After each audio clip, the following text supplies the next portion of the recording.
There we go. It just took my voice a while to catch up. Welcome, everybody. So glad you're able to join us. Mary, Bonnie, Paper, Transit, Ariana, Patty, Morgan, and Bob. Hey, Bob. I like seeing Bob. I look forward to seeing Bob.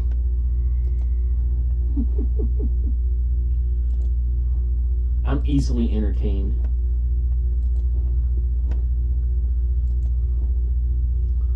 Well, I am so glad you guys are able to join us tonight. Hope you brought a date, because this is one of those romantic worship services. Last week we started a series on the book of Ruth, and it's a 3-part series, and I cannot wait to dive back into the story. I'm praying that, much like last week, you'll freshly encounter this material, and hopefully it will encourage you, not just by hearing the story, by seeing yourself in the story. I'm praying that today some people's lives might actually be changed, not just by hearing the story, but by realizing that you're part of a much bigger story that includes God's love for you. If you weren't here last week, let me review where we are in the story of Ruth. It's a love story that's far better than any movie you could watch or romance novel. So guys, this is your opportunity to bring your girlfriend or your wife, preferably not both, assuming you don't have both, and bring them to have a romantic worship service. It's about a woman named Naomi who's married to her husband Elimelech, and they had 2 sons, and they left Bethlehem for the Promised Land, and there was a famine. They went to Moab, which was a forbidden land known for idolatry and immorality. In fact, during their trip onto Israel, the Moabite women seduced the Israelite men, and nearly 24,000 people died as a result. So it's a forbidden place and a forbidden people. So when Naomi's family got there, her 2 sons married Moabite women, one named Orpah and the other Ruth. And like I apologized last week, I've been saying her name wrong for probably 35, 40 years. Her name is not Oprah, which is what I keep calling her. Her name's Orpah. So if I slip up, just understand that it's just habit, and her not mispronouncing her name on purpose. Her name is Orpah.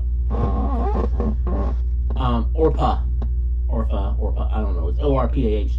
And, of course, the other one's Ruth, and we're going to spend more time on Ruth. So, Naomi's husband and her 2 sons died unexpectedly, so Naomi was left alone in a foreign land with 2 Moabite daughter-in-laws. Neither one of them had children. She heard that food was now available in Bethlehem. She decided to go back home. She tried to persuade Orpah and Ruth to stay in Moab for their own good, and Orpah did so, because she figured if they stayed in their homeland, they could get remarried, they might have kids, they might have a future. But if they went back with her, Naomi's going back as a homeless widow. She has nobody to watch over her, nobody to protect her, and nobody to support her. And Ruth refused to leave Naomi. In fact, she committed to be with Naomi, support her, live with her, and even die with her, following after Yahweh. So Naomi comes back to Bethlehem, and Ruth in chapter 1 ends with a picture of bitterness, sadness, and suffering. Naomi had left Bethlehem with everything, and in her words, she came back with nothing but a Moabite daughter-in-law who was actually a picture of the calamity God had brought upon her. At the end of chapter 1, we see a glimmer of hope, right? Because the harvest season was just beginning in Bethlehem. The promise we talked about last week was that God is able to turn sorrow, tragedy, into surprising triumph, because the Bethlehem was now having a harvest. And in the moments when God may seem furthest away from us, He may be setting the stage for the greatest display of His faithfulness to us. And remember, you might remember me talking about this, that the cross is a perfect example of this. He took tragedy and turned it into triumph. He took the death of the cross and all that's involved in that and turned it into our redemption. So that brings us to Ruth 2. And much like we did last week, I just want us to walk through the story and hear what the original listeners heard when they were told the story, and then in the process try to put ourselves in the story. So let's see the characters' faces, let's feel their emotions, let's try to catch the beauty and depth of all that's happening, and we're going to go verse by verse, pausing along the way. The Bible says in Ruth 2:1, now Naomi had a relative of her husband's, a worthy man of the clan of Elimelech, whose name was Boaz. So let's stop there a second. Now, remember, in chapter 1, we had two characters. We had Ruth and Naomi. Things were pretty bleak for them. Remember, they had two problems. They had no food, and they had no family. Nobody to protect them. So enter Boaz, and we need to see two key factors about him. First, he is from the clan of Elimelech. The single most important social or family group in Israelite society is the clan. A clan basically consists of the various families descended from one common ancestor. So, as an individual, right, you were part of a family, and that was part of the clan. Then the clan was ultimately part of a tribe. The clan was significant because as part of a clan, you had responsibilities to care for the other members of your clan. So first, Boaz was from the clan of Elimelech, Naomi's husband.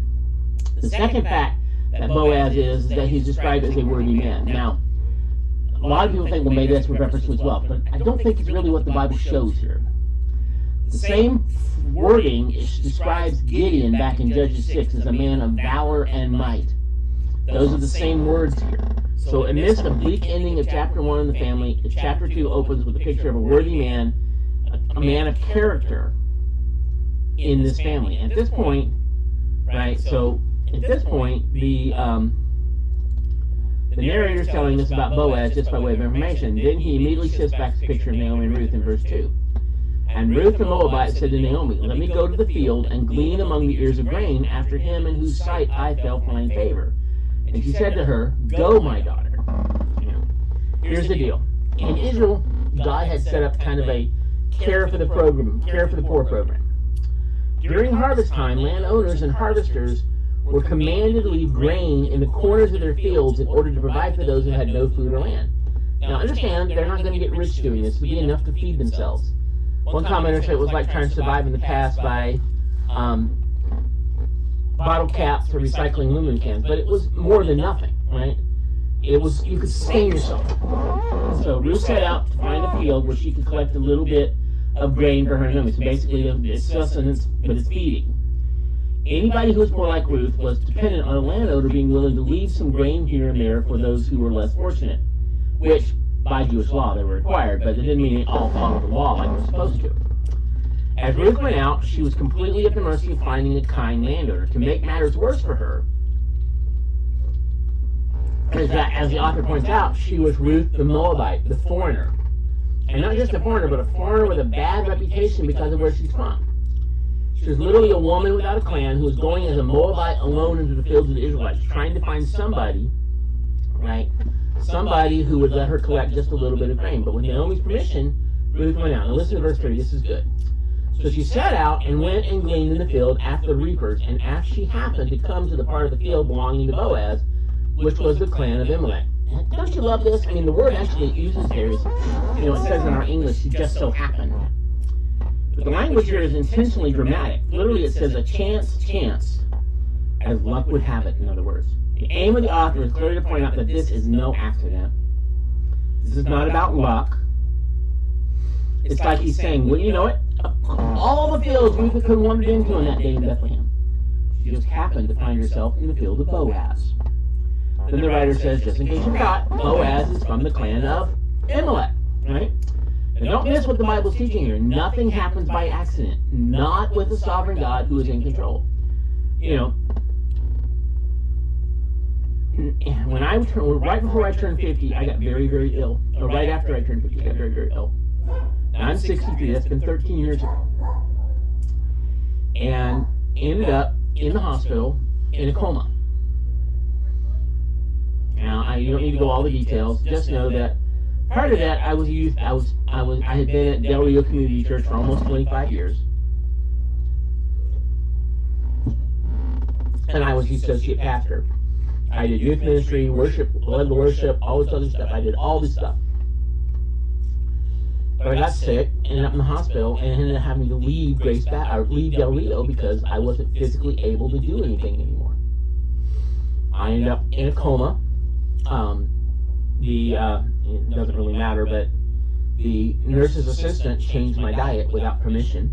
I think she got fired for that one, but basically what happened was she overheard the doctor and the respiratory therapist talking about me almost being ready to go back on solid food, and that I could, that they were going to wean me off of the oxygen and put me on solid food. But she didn't hear the whole thing. She just heard they were going to put me on solid food, so she thought she'd be smart, so she changed the order.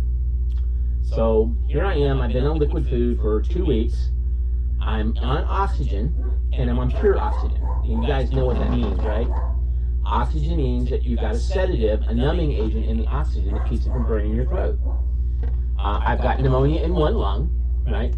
And it was viral pneumonia, or bacterial, I'm not sure which, but one of my lungs had pneumonia. The other lung was clear.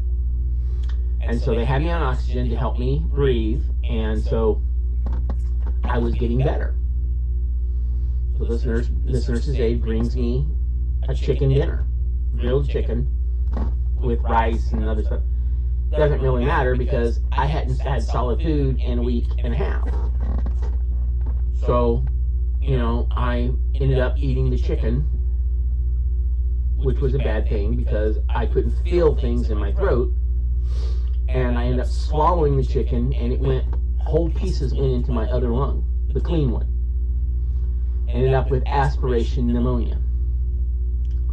So then they had to vacuum out my lung to get the chicken out of it, as I understand it. So they put me in a coma. Induced a coma, put me in a sedative, fed me a trach tube, all in a coma for about a week and a half. And because my oxygen content was low, every time they moved me, my oxygen content would drop. So the doctor put me on a do not move order. So after about a week and a half, I came out of that and I could not move. It's amazing how fast your muscles atrophy. Maybe 2 weeks, I guess, but the reality is, and I can't tell you how long I was in, because to be honest with you, when I finally came out of the coma, I thought I'd been there a year. I really was just so confused. But I ended up having to learn how to eat again, learn how to use my hands again, learn how to breathe on my own again, and that took several months. In fact, I was in the hospital from December, all the way to April. Now, admittedly, it was several facilities. They sent me to a rehab center, and we'll talk about that place.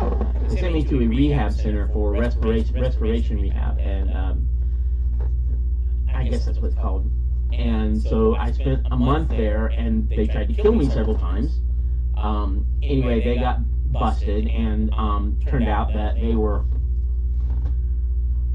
there were 17 deaths while I was there in that rehab center. And they finally moved me to a Bethesda hospital down in Boca, and there I recovered. I learned to walk again. I learned how to sit up. I went home, right?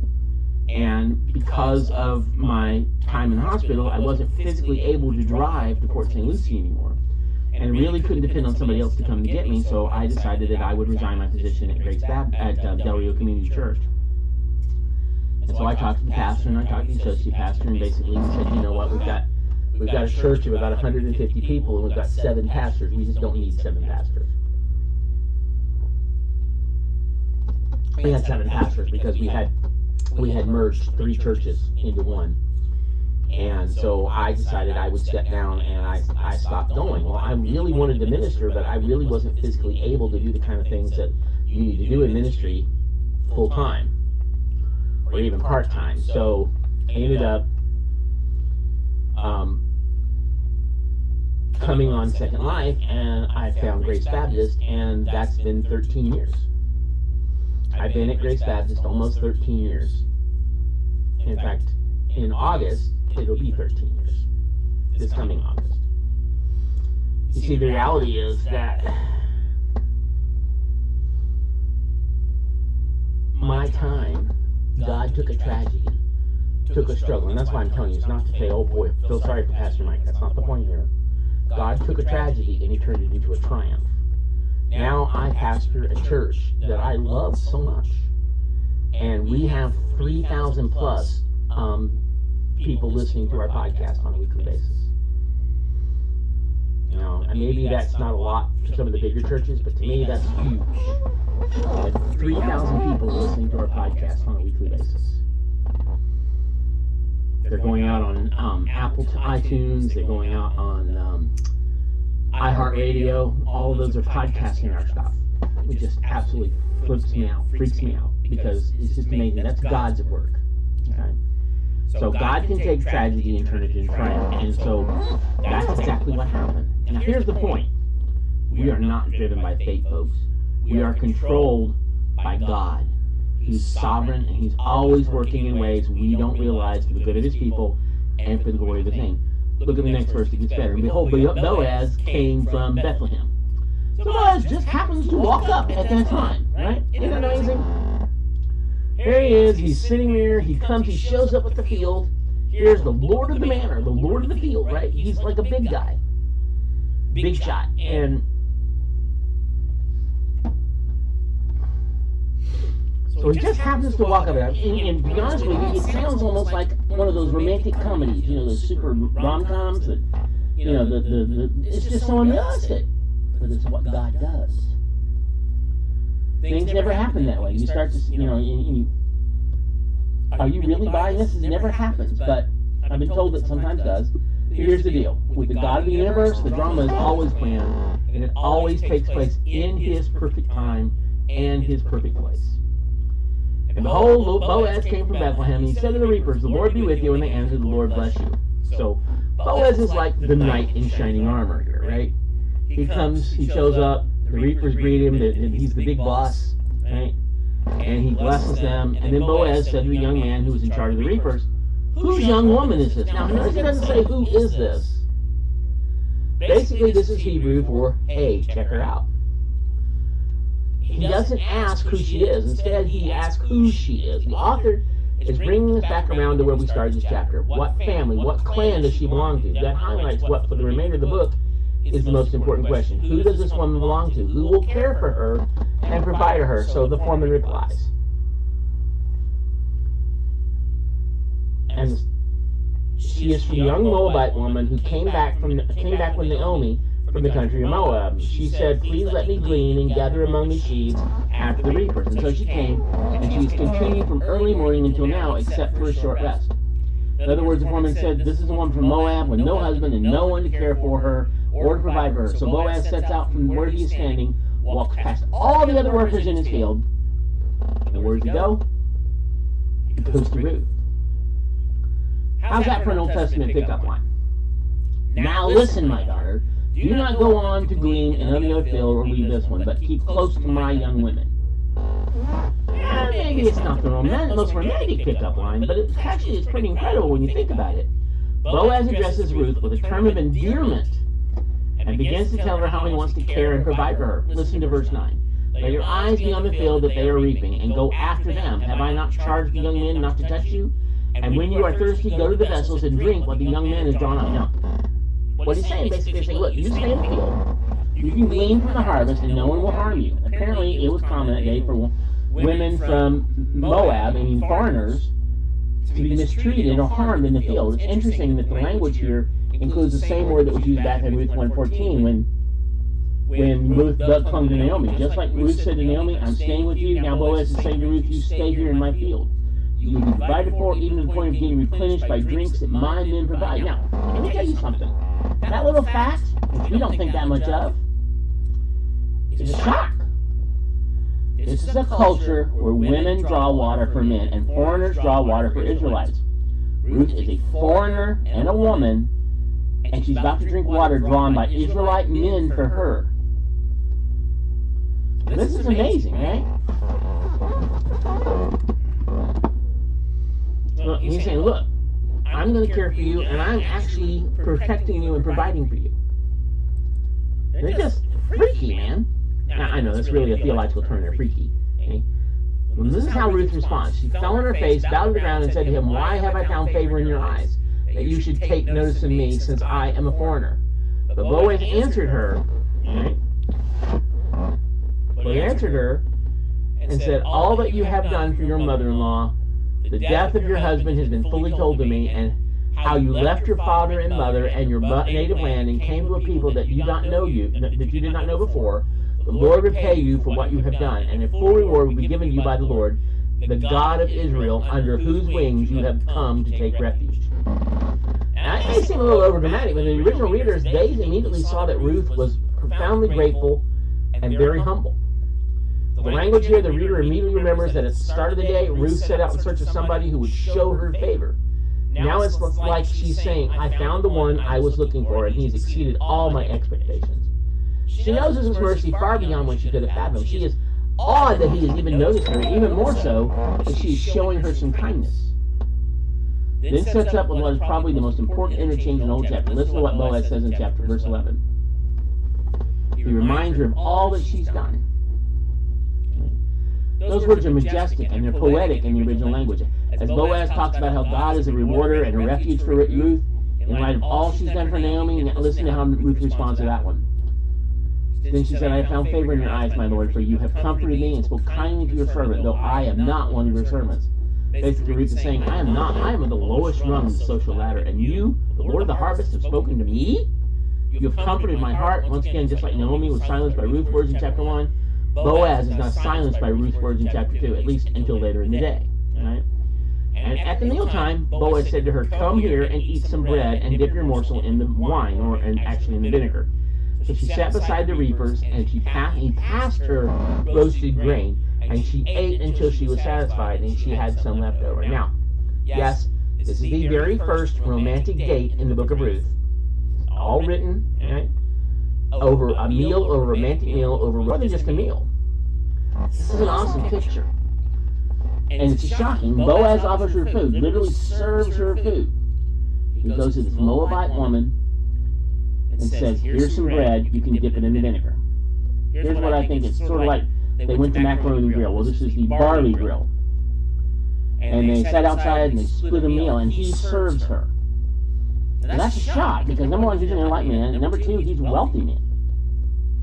He's the Lord of the harvest. He's the Lord of this field. I kind of picture Boaz and Ruth at the barley grill having some bread and some really good vinegar. Ruth loves it. She's chowing down. She eats all she can until she's full, has some left over, and then verse 15 says this. And she rose to glean, and Boaz instructed his young men, saying, let her glean even among the sheaves, and do not reproach her. Also pull out some from the bundles for her to leave it for her to glean, and do not rebuke her. Now, what do you think about that? What he's saying basically is, I want you to leave more than we have to.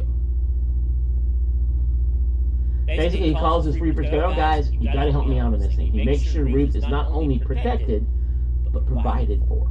He leaves some good grains to save the Lord. So what happens?